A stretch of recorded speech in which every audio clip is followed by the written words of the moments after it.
Have you ever wondered how a country that's not Muslim majority ended up with one of the largest Muslim populations in the entire world? Yes, we're talking about India, a land known for its diversity, spirituality, and complexity.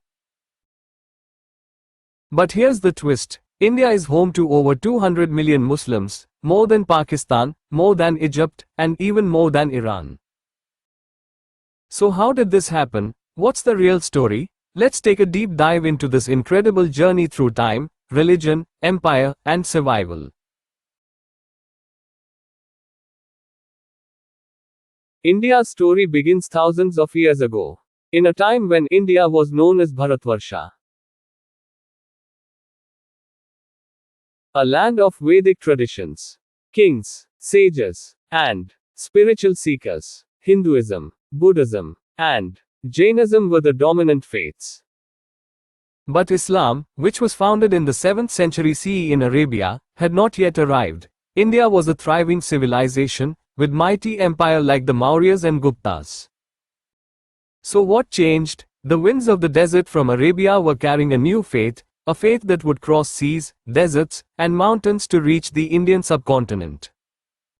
Many people think Islam came to India through war and invasion, but here's something most people don't know. Islam came peacefully first, through traders.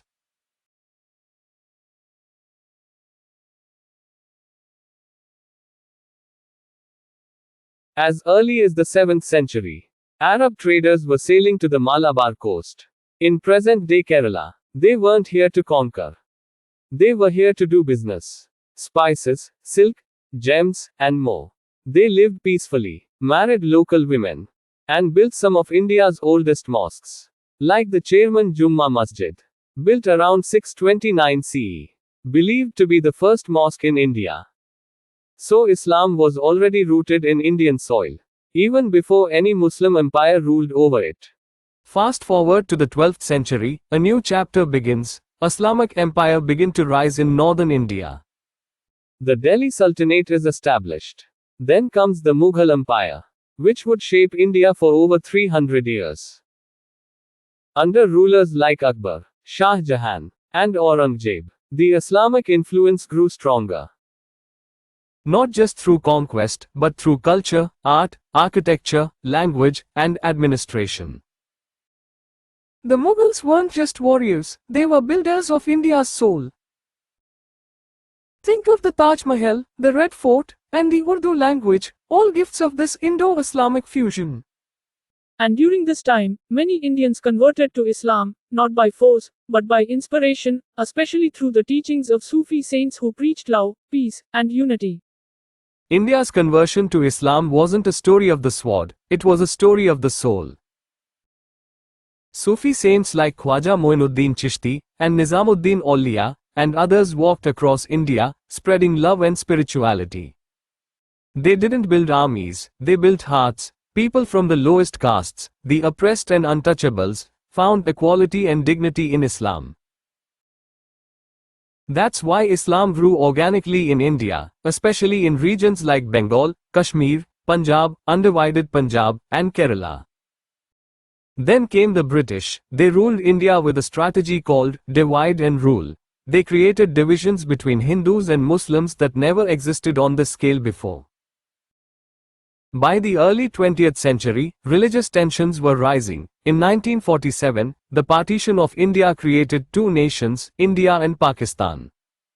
Many Muslims migrated to the new Islamic state of Pakistan. But here's the surprising part: millions of Muslims stayed in India.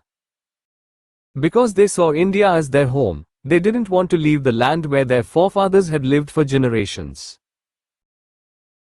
That's why, even after partition, India retained a massive Muslim population, making it the third largest Muslim population in the world today, after Indonesia and Pakistan. Today, India is a secular democracy, home to multiple religions, including 200+ million Muslims. From Bollywood actors like Shah Rukh Khan to presidents like Dr. APJ Abdul Kalam, Indian Muslims have contributed to every part of national life: science, art, politics, sports, entertainment, and more. Despite challenges and ups and downs, India remains a land where Islam is not a foreign faith, it's deeply Indian. So, why does India have such a large Muslim population? Because Islam didn't just come to India, it became a part of India. Islam grew not by force, but by faith, not by conquest, but by culture, not by domination, but by devotion. India is not just a country, it's a civilization, where diversity is strength, and where every religion has found a home. And that's the story of how India, a Hindu-majority country, became one of the most significant homes of Islam in the world. If you found this story fascinating, hit the like button, share it with your friends, and subscribe for more powerful and educational stories like this one.